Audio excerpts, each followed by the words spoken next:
Hey friends, welcome back to Queen Honey Games, where we make Magic welcoming, strategic, and just a little bit sparkly. Today we're diving into one of Magic's most fun formats, Sealed. This is specifically looking at Tarkir Dragonstorm. We just so happen to have 12 unopened packs of Tarkir Dragonstorm, so that's what we're going to be looking at, and we'll look at those archetypes in a second. But what is Sealed? In Sealed, you build a 40-card deck using cards from 6 unopened booster packs. That's it.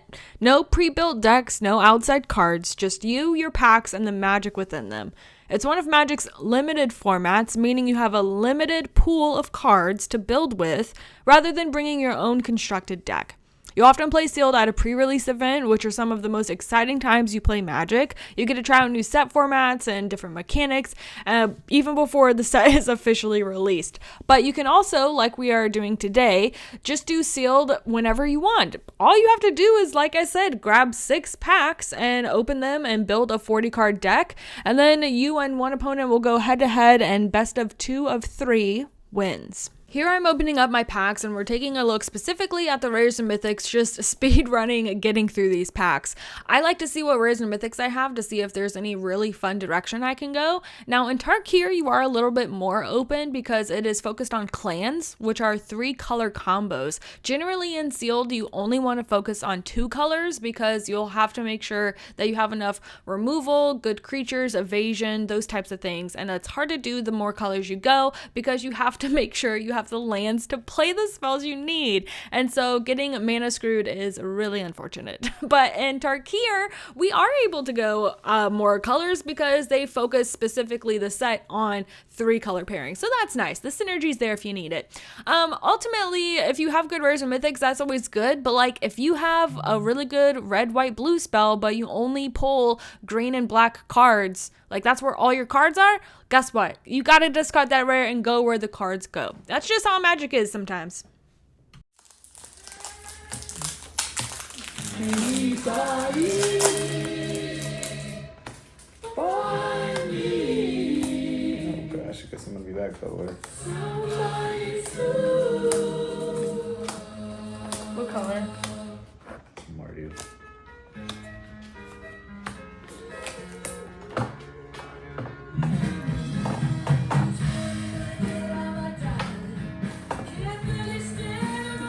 Take a look at it in the mirror. Hello. Take your puppies. Hi. Oh, somebody. Anybody find me?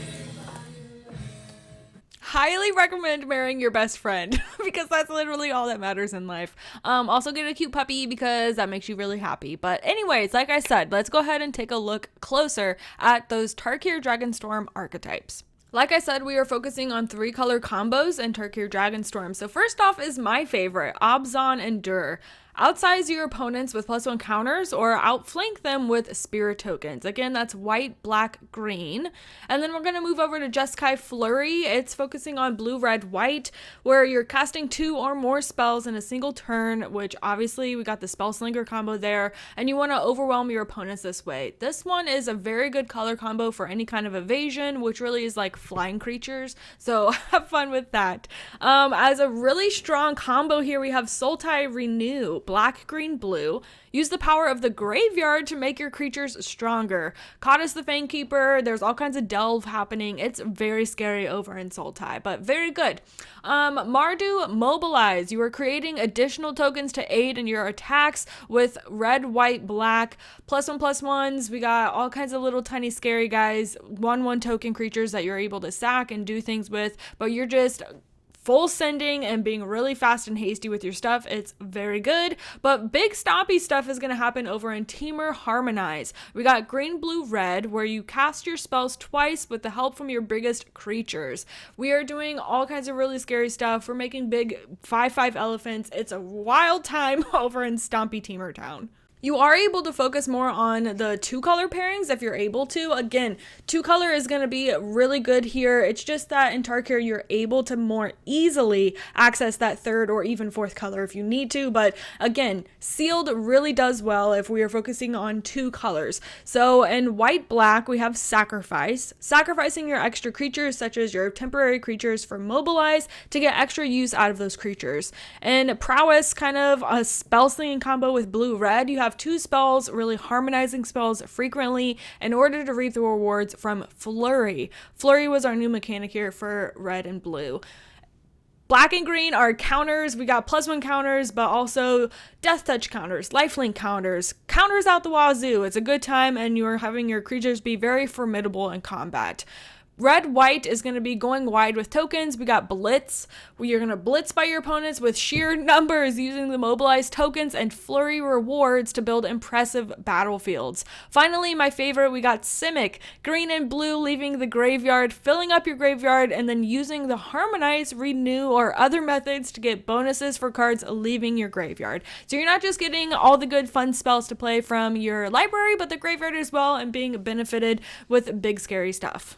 If I'm being honest, I really should have gone Jeskai for my spells, but I love Obzon so much. I got Warden of the Inner Grove, and so I just really wanted to play that guy. +1 counters all the time. Sounds so fun to me. I got really mana screwed in this game 1. Unfortunately, this is the one that I was recording to show you guys. It is what it is. Oh well. I was at 3 lands for the longest time, and so my turns did not stack off of each other the way you hope that they do. I was able to do a couple fun things and figure stuff out, but ultimately, like, he was doing Mardu, scary stuff, and he was just overwhelming me. I couldn't get around it. I couldn't catch up. So I would have played a little bit differently had I known that was how it was going to go. But in game 3 here, I needed some spirit tokens. So King Honey lent me these ones that are artist signed. And so very cool, very pretty here. I was really excited about that. It was a good time. It was a good time. You know, I had a good time with my big scary stuff. I had a couple misplays. I don't know. I think I just get so in my head about wanting to play the things that are fun rather than what my deck is telling me is good. So I really went Obzon Endure there. It had a good time with it, but really I should have focused on Jeskai Flurry. I think with my evasion from the flying that I would have had in Jeskai would have done really well. I think I would have had some more combo pieces that would have done well. The ramp wouldn't have been there as much, but ultimately the synergy would have, and so if I focused on that a bit more, it would have been fine. Game 3 was absolutely crazy because I drew every single land. The reason I was able to do that is because I had multiple ramp things that were happening, a harmonized ramp spell, which was cool, but I had that, was it Encroaching Dragonstorm, that dragon enchantment where you get 2 basics, put them onto the battlefield tapped, and then when a dragon enters your battlefield, you return that enchantment to your hand. I got to play that card like 4 times, so that was really good. I ended up getting every single one, had him at 1 life, and still couldn't get it out. So that was a little silly, but I was happy to have little Milo Pepperoni here hanging out with me, giving me some morale for those games. In limited, you really need removal, and fortunately, King Honey is a good limited player, as hopefully so I am, but we both had good removal spells. He had those enchantments that exiled my creatures, and that was hard to get around. So we did a Tarkir Dragonstorm sealed, just the 2 of us. Yep, it was a fun time. King Honey technically went and won with 2-0, but he was very kind and allowed me to play game 3 just so I could see if my deck could actually do something. And with every single land I controlled on the battlefield, and a couple misplays, I ended up winning game 3. So technically, it was okay. But You had me 20-1 for how many turns? like 5 or 6 turns. But What a game. what was your favorite stuff that you had? I don't know. I really liked Inevitable Defeat's fun, Descendant of the Storms. Those are probably my favorite 2. He had the Omen Dragon Death Touch guy. That was pretty good. My favorite, which was the reason I built the deck, was Warden of the Inner Grove. Probably should have gone Jeskai, but I am a sucker for Obzon. So anyways, very good time. Thanks, King Honey, for playing with me. Yep, fun time. We'll see you guys next time. Happy gaming. Bye.